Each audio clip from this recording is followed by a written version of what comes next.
Washington, House Democrats sought on Thursday to preemptively dismantle President Trump's core defenses in his impeachment trial, invoking his own words to argue that his pressure campaign on Ukraine was an abuse of power that warranted his removal. On the second day of arguments in the third presidential impeachment trial in American history, Democrats sought to make the case that Mr. Trump's actions were an affront to the Constitution, and they worked to disprove his lawyers' claims that he was acting only in the nation's interests when he sought to enlist Ukraine to investigate political rivals. In doing so, they took a calculated risk in talking at length about Mr. Trump's targets, former Vice President Joseph R. Biden Jr.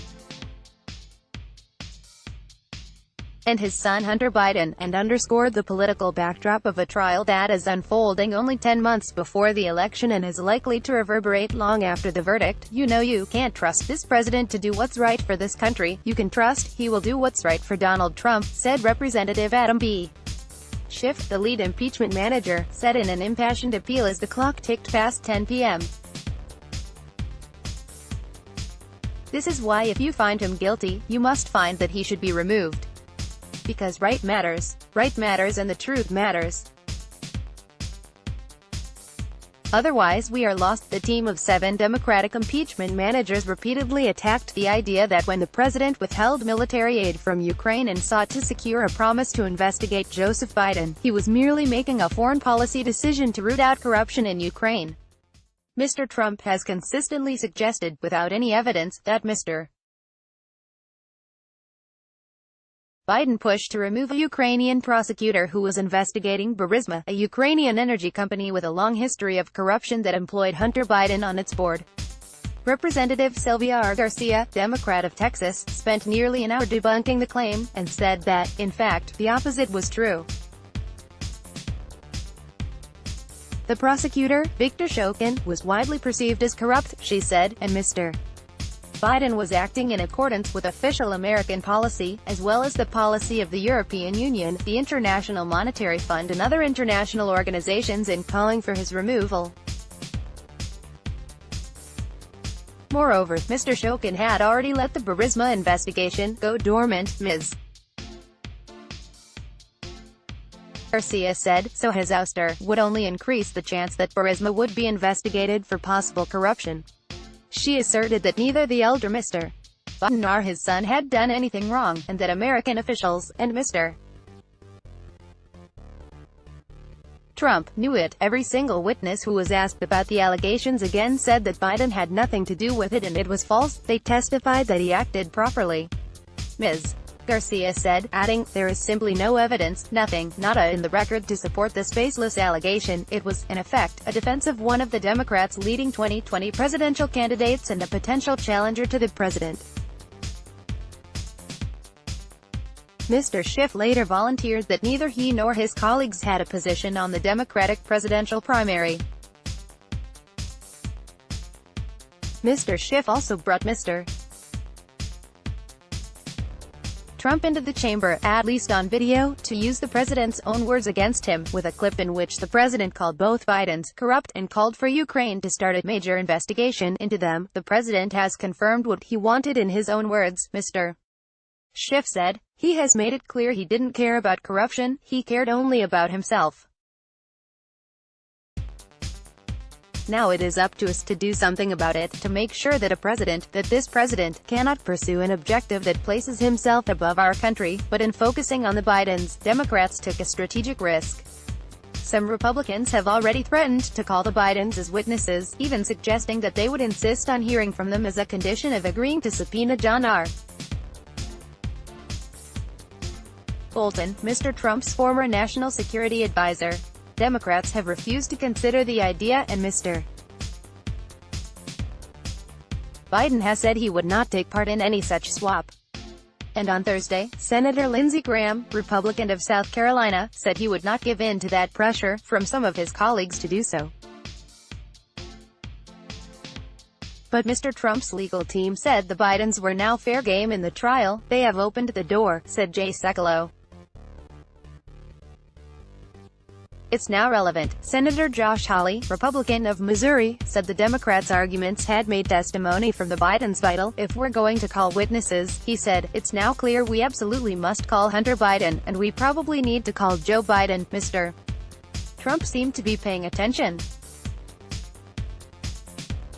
At a Republican National Committee event on Thursday evening at the President's Club in Doral, Florida, he told 400 people that the proceedings were impeachment light compared with the trial of President Bill Clinton in 1999 and the case against President Richard M. Nixon in the 1970s. In laying out their case against Mr. Trump, the Democrats focused tightly on the first of two charges against him, that he abused his power by trying to compel a foreign power to help him win re-election in 2020 and withheld two official acts, the provision of $391 million in military aid and a White House meeting with Ukraine's president, in an effort to advance his illicit scheme. If you find him guilty, you must find that he should be removed. Representative Adam Schiff and the other House managers continued making their opening arguments in President Trump's impeachment trial, as his lawyers prepared their defense.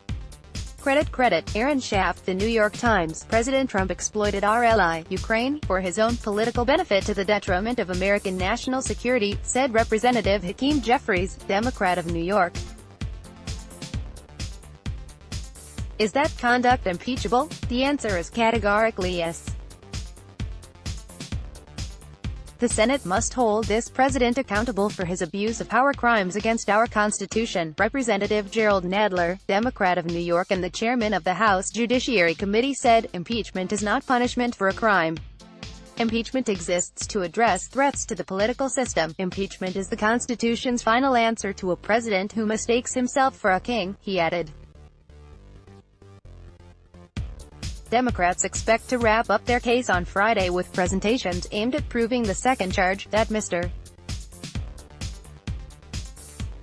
Trump obstructed Congress by withholding documents and witnesses and otherwise working to conceal his behavior. On Saturday, Mr. Trump's defense team is expected to lay out its case. On Thursday, Mr. Nadler drew on quotes from Alexander Hamilton, from George Washington's farewell address, and from a 1792 letter to Thomas Jefferson from John Adams that warned of foreign intrigue and influence, in arguing that Mr. Trump warranted impeachment and removal from office, regardless of whether he committed a crime. No president has ever used his office to compel a foreign nation to help him cheat in our elections. Mr. Nadler said, adding, it puts even President Nixon to shame. Mr. Nadler also turned to Trump allies, including Alan M. Dershowitz, the Harvard law professor who is assisting in the president's defense, and Mr. Graham, to make his case, using video clips of their comments from the Clinton impeachment trial to undercut Mr. Trump's defense. In one clip, Mr. Graham, an impeachment manager during the Clinton trial, explained why a high crime, one of the criteria the Constitution sets forth for the impeachment and removal of a president, does not necessarily require breaking a law. When you start using your office and you're acting in a way that hurts people, you've committed a high crime. Mr. Graham said. Even before Thursday's session got underway, it was clear that Mr. Schiff, Mr. Nadler and the other managers had not changed the minds of many Republicans.